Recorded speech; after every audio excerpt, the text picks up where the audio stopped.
Hello সবাইকে, কেমন আছো তোমরা সব? আশা করি তোমরা খুব ভালো আছো। তো আমরাও খুব ভালো আছি। তো জন্মাষ্টমীর আগের দিন মানে পরশুদিন বিকেলবেলায় আমরা মায়ের বাড়ি গেছিলাম। তো সেটারই কিছু ভিডিও তোমাদের সাথে শেয়ার করছি।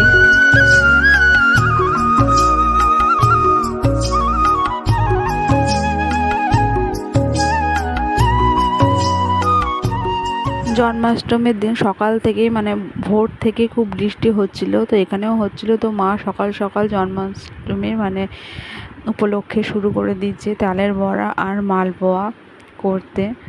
মানে আমার খুব একটা ভালো লাগে না তালের কোনো জিনিস খেতে, মানে মালপোয়া বড়া এসব। মানে তাও এক একটা খাই, মানে খুব পছন্দর জিনিস না আমারও।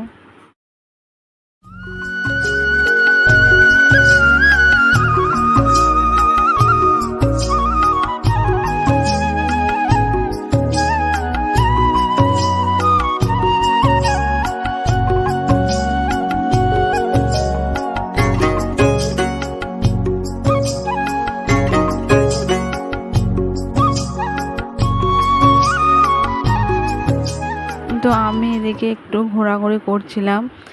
রাজদীপ ঘুম থেকে উঠে ওর মামার সাথে একটু গল্প করছিল, খেলছিল। তারপর এদিকেও রেডি হয়ে গেছিলো সব মালপোয়াগুলো তৈরি করতে। তো বাড়িতে থাকলে কোথাও সেরকম ঘুরতে যাওয়া হয় না। মাঝে মাঝে মানে মায়ের বাড়িতে আসা হয়। রাজদীপ যখন খুব জেদ করে যে মামা বাড়ি যাব, তখনই মানে 1 মাস 1.5 মাস এরকম মাঝে মধ্যে যখনই ইচ্ছে হয় তখন চলে আসে কাছে। মানে শ্বশুরবাড়ি থেকে আমার মায়ের বাড়ি আসতে প্রায় এখানে আধ ঘন্টা লাগে।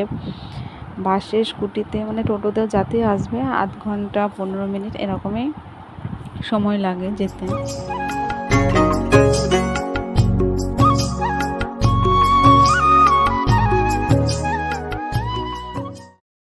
তো আমি স্নান করে পুজো করছিলাম। এখানে মানে কতগুলো ফুলের গাছ ছিল, জলে ভিজে গেছে। তো সেখান থেকে ফুলগুলো তুলতে বেশ ভালো লাগছিল। নয়নতারা, কলকে আর সাদা টগর অনেক কিছু ছিল। তো সেগুলো আমি তুলে নিয়েছিলাম।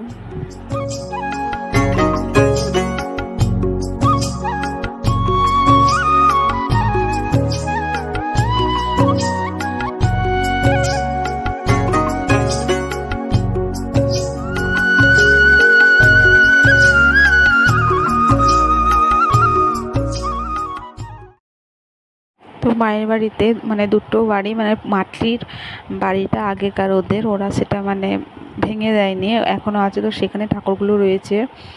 তো নতুন বাড়িতে ঠাকুরঘর আছে, তো এই ঠাকুরগুলো নিয়ে যায়নি, এগুলো পরে নিয়ে যাবে এরকমটা।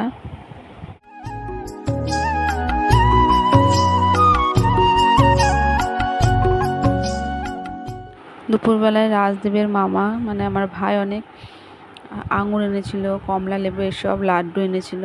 তো সেগুলো রাজদীপ স্নান করে এসে খাওয়া শুরু করে দিয়েছে জামা প্যান্ট না পরে। তো সেই সকাল থেকে বৃষ্টি শুরু হয়েছে, এখনও বৃষ্টি হয়েই যাচ্ছে, বৃষ্টি থামার কোনো নাম নেই।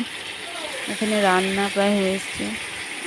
তো এই বৃষ্টির দিনে লাল লাল চিকেনের ঝোল মানে এটা হলেই হয়ে যাবে। তো আজকে ভিডিওটা এই পর্যন্ত, দেখা হবে আবার নেক্সট কোনো ব্লগ।